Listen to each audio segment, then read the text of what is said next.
So I want to do a simple demonstration. This Tupperware has nothing on it.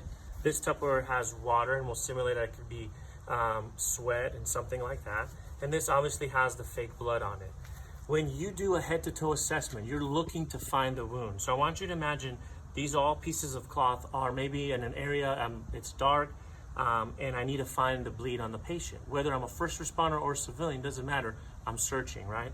So if I'm wearing my black gloves and I touch something dry, I won't even feel anything, and there obviously I can't see anything on my hand.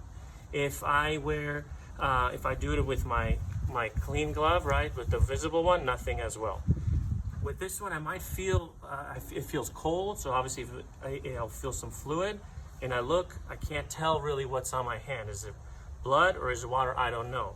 With my regular visible glove, the blue one, I can obviously see that it's not blood for sure. I don't know what fluid it is, but it's definitely not blood. And then when you get to the actual one that's blood, I'm putting it all over my hand, as you can see now, right? And when I let go, I still can't really tell, especially at night, if this is blood or if this is water. But yet if I grab my regular glove, I'll immediately know that I have blood on my hands. Therefore, I'll be able to find the bleed. So remember, if you can't find the bleed, you won't be able to stop it. So pick the right equipment, as well as, of course, the right training to learn how to stop the bleed. And as always, let's save lives together.